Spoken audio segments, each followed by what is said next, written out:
আপনি আলু পোস্ত পছন্দ করতে পারেন, তবে কি আপনি জানেন এটার সূচনার পেছনে কতটা গল্প আছে?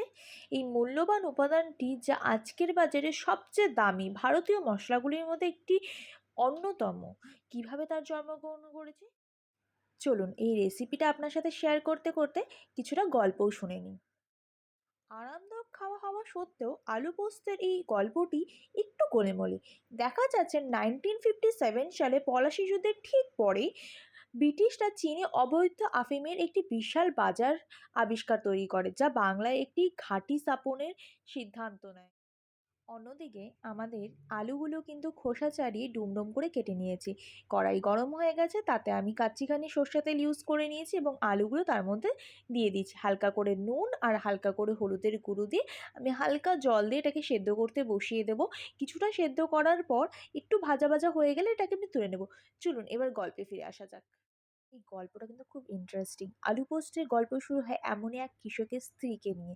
তার পরিবারে তাদের খাবানোর শস্য ছিনতাই করে নেওয়া হয়েছিল ঔপনিবেশিক প্রভুদের দ্বারা বজ্র হিসাবে রেখে গেছিল পপি বীজ।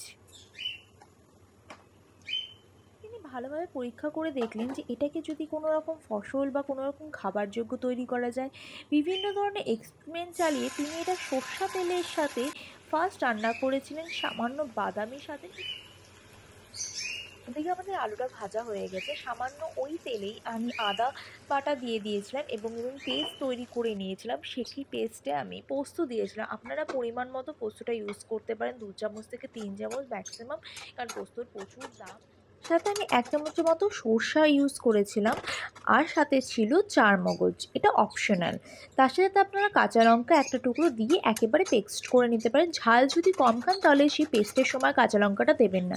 দেখুন এদিকে আমি সব কিছু দিয়ে দেওয়ার পর আর কষিয়ে নিয়ে ভালো করে আলুটা দিয়ে দিলাম। তারপরে লাল মশলা, গরম মশলা সমস্ত কিছু দিয়ে আবার ঢাকা দিয়ে দিলাম। তারপরে তার স্ত্রী আরোভাবে সেটাকে রান্না করা শুরু করলো। পোস্তর সাথে আলু, ঢ্যাঁড়স, পটল, ঝিঙে যে ভালো ভালো সবজিগুলো আমরা পাই সেগুলো মিক্সড করে খেতে শুরু করলো এবং দেখলো খেতে খুব ভালো হচ্ছে। আস্তে আস্তে সেটা বাঙালি পরিবারে একটা প্রধান নিরামিষ খাবার হিসাবে রয়ে গেল। যেহেতু আলু সারা বাংলায় ব্যাপকভাবে পাওয়া যেত, তাই পুষ্টির একটা সস্তা উৎস ছিল। তারই সাথে আলু পোস্ত একটি জনপ্রিয় আইটেম হয়ে উঠেছিল সেই যুগে।